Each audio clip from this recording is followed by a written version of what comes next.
بسم اللہ الرحمن الرحیم۔ السلام علیکم۔ حضرت ابن عباس اور محمد بن کعب فرماتے ہیں کہ حضرت یعقوب علیہ السلام اپنے بیٹوں کو نظر لگنے سے خوف زدہ ہوتے تھے، کیونکہ وہ بیٹے خوبصورت، خوش نظر، حلیے والے اور خوش منظر تھے۔ لہٰذا یعقوب علیہ السلام اس بات سے ڈرے کہ کہیں لوگ ان کے بیٹوں کو نظر بد کے ذریعے نقصان نہ پہنچائیں، کیونکہ نظر لگنا حق ہے جو کہ کسی ماہر گھڑ سوار کو اس کے گھوڑے سے گرا دیتی ہے۔ پس اللہ کے رسول محمد صلی اللہ علیہ وآلہ وسلم نے ارشاد فرمایا، نظر بد لگنا حق ہے، اور اگر تقدیر پر کوئی حاوی ہو سکتا ہے تو یقیناً نظر بد حاوی ہو جاتی ہے، اور اگر تم لوگوں کو غسل دینے کا کہا جائے تو غسل دو۔ صحیح مسلم حدیث۔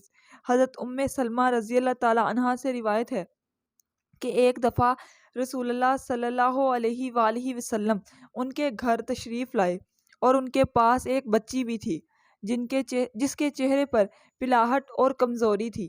تو رسول اللہ صلی اللہ علیہ وآلہ وسلم نے ارشاد فرمایا، اس پر دم کرواؤ، کیونکہ اس پر نظر کا اثر ہے۔ جس کی نظر لگتی ہے وہ حاسد ہوتا ہے، لیکن ہر حاسد کی نظر نہیں لگتی۔ اسی لیے جب حسد کرتے ہیں تو ہمیں اس کے شر سے اللہ کی پناہ طلب کرنے کا حکم اور تعلیم دی گئی ہے۔ بڑوں کی نسبت بچوں پر نظر بد کا اثر جلدی ہو جاتا ہے۔ ایک دفعہ رسول اللہ صلی اللہ علیہ وآلہ وسلم نے جعفر تیار رضی اللہ تعالیٰ عنہ کے بچوں کو دیکھا تو ان بچوں کی والدہ اسماء بنت امیس رضی اللہ تعالیٰ عنہ سے دریافت فرمایا، کیا معاملہ ہے کہ میں اپنے بھائی کی اولاد کے جسم دبلے پتلے دیکھ رہا ہوں؟ کیا انہیں کوئی مشکل، بھوک، بیماری یا تکلیف وغیرہ درپیش ہے؟ اسماء بنت امیس رضی اللہ تعالیٰ عنہا نے عرض کیا، جی نہیں، لیکن انہیں بہت جلد نظر لگ جاتی ہے۔ تو رسول اللہ صلی اللہ علیہ وآلہ وسلم نے حضرت عثمان رضی اللہ تعالیٰ عنہ کی اس بات کی تائید فرماتے ہوئے ارشاد فرمایا، ان پر دم کرو۔ حضرت اسماء بنت امیس رضی اللہ تعالیٰ عنہ کا فرمان ہے کہ میں نے رسول اللہ صلی اللہ علیہ وآلہ وسلم کی خدمت میں دم کے الفاظ پیش کیے تو انہوں نے ارشاد فرمایا، ان پر دم کرو۔ دم سے مراد وہ الفاظ ہیں جن کے ذریعے اللہ تعالیٰ کے حضور نظر بد یعنی جادو، عصیب اور بیماری وغیرہ سے نجات اور شفا طلب کی جاتی ہے، اور کسی شک و شبے کے بغیر یہ کہنا حق ہے کہ اس کام کے لیے قرآن کریم کی آیات مبارکہ اور رسول اللہ صلی اللہ علیہ وآلہ وسلم کی صحیح ثابت شدہ احادیث مبارکہ میں بیان کردہ الفاظ کے علاوہ کوئی اور الفاظ استعمال کرنا جائز نہیں۔ نظر بد کی پہچان۔ نظر بد یا جادو اور عصیب کا اثر ہونے کی بہت سی علامات ہوتی ہیں۔ کچھ علامات تو ایسی ہوتی ہیں جن کے ظاہر ہونے کی صورت میں مزید کسی جانچ کی ضرورت نہیں ہوتی، اور کچھ علامات ایسی ہوتی ہیں جن کا سبب کوئی جسمانی یا نفسیاتی بیماری یا غیر معمولی رویہ بھی ہو سکتا ہے۔ لہٰذا اچھی طرح سے یہ سمجھ لینا چاہیے کہ کسی پر جسمانی مشکلات نمودار ہونے کی صورت میں اسے نظر بد کا شکار سمجھ لینے سے پہلے ضروری ہے کہ جسمانی طور پر اس کا طبی معائنہ کروایا جائے، اور کسی صحیح مستند نفسیاتی طبیب سے بھی اس کا معائنہ کروایا جائے، اور اگر ان دونوں اطراف سے اس میں کسی بیماری یا غیر معمولی حالت و کیفیت کا پتہ نہ چل سکے تو پھر نظر بد لگنے یعنی کسی جادو یا عصیب وغیرہ کے اثر ہونے کے بارے میں سوچنا چاہیے۔ طبی اور نفسیاتی معائنے کے بعد اس امکان کے بارے میں سوچا جانا چاہیے۔ فی الفور اس پر یقین نہیں کر لینا چاہیے کہ نظر ہی لگی ہے یا کوئی جادو یا عصیب وغیرہ کا اثر ہو گیا ہے۔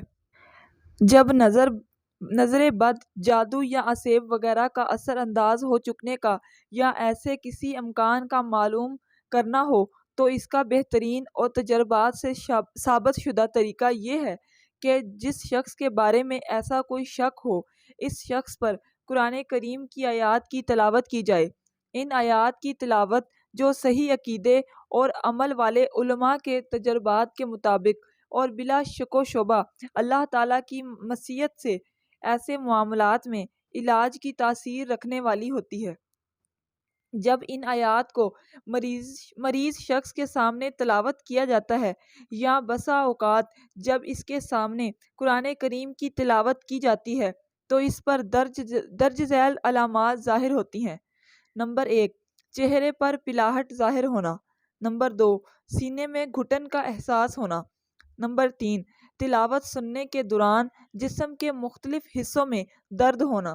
نمبر 4، معمول سے زیادہ گرمی محسوس ہونا۔ نمبر 5، پسینہ آنا۔ پسینے کی کمی یا زیادتی سے نظر کی شدت کا اندازہ ہو جاتا ہے۔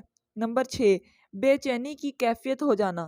نمبر 7، رونا یا کسی کیفیت کے بغیر آنسو جاری ہو جانا۔ نمبر 8، کسی وقت یہ حالت پاس بیٹھے ہوئے لوگوں پر بھی ظاہر ہو جاتی ہے جو کہ علاج کی غرض سے نہیں بیٹھے ہوتے۔